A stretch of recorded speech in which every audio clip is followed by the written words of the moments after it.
सोने के पिंजरे में एक तोता कैद था और तोता बोलने वाला था। राजा जी के यहाँ पर यह प्रथा थी कि महीने में 2 बार कथा होती थी और कथा सुनाने के लिए जब भी पंडित जी आते, जब भी वो अध्याय खत्म करते तो हर अध्याय के आखिरी में कहते हरि मिले तो बंधन छूटे। और जैसे ही पंडित जी ये कहते तोता कहता पंडित झूठा है।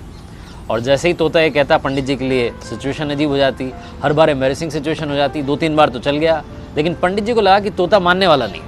पंडित जी अपने गुरु के पास गए और गुरु जी को बताया कि वहाँ पर जब राजा के यहाँ पर कथा सुनाता हूँ और कहता हूँ कि हरि मिले तो बंधन छूटे, तो तोता कहता है कि पंडित झूठा है। ये तोता पंडित झूठा है बार बार क्यों कहता है? तो गुरु जी ने कहा कि चलते हैं, चल करके तोते से बात करते हैं। गुरु जी पंडित जी के साथ में तोते के पास पहुंचे और तोते से पूछा कि भैया बात क्या है? तो तोते ने बताया कि गुरु जी एक बार मैं एक ऋषि के आश्रम में पहुंचा, वहाँ पर मंत्रोच्चारण हो रहा था, जो उनके शिष्य थे मंत्र बोल रहे थे। मैंने एक मंत्र सुन लिया और मंत्र याद करके मैंने रिपीट कर दिया। जैसे ही मैंने मंत्र बोला तो ऋषि के शिष्यों ने देखा कि बोलने वाला तोता है। उन्होंने मुझे पकड़ लिया, लोहे के पिंजरे में कैद कर दिया। एक बार ऋषि के आश्रम में उनके एक शिष्य थे, सेठ जी, वो आए। उन्होंने मुझे देखा कि बोलने वाला तोता है, वो अपने साथ में ले गए और ले जा करके मुझे चांदी के पिंजरे में कैद कर दिया।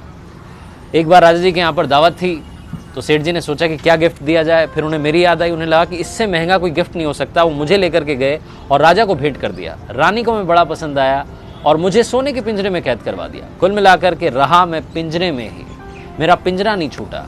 तो जब जब मैंने हरि का नाम लिया मेरा बंधन नहीं छूटा। गुरुजी ने तोते को अपने पास बुलाया और उसके कान में एक बात कही। गुरुजी पंडित जी को लेकर के वहाँ से चले गए। अगली सवेरे जब सुबह हुई तो राजा के सेवकों ने देखा कि पिंजरे में तोता मरा हुआ था, उल्टा पड़ा हुआ था।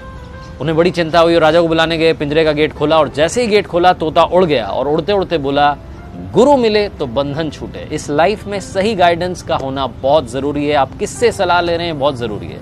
अगर आप गलत आदमी से सलाह लेते रहेंगे तो आप गलत दिशा में बढ़ते जाएंगे और आपका कुछ नहीं हो पाएगा।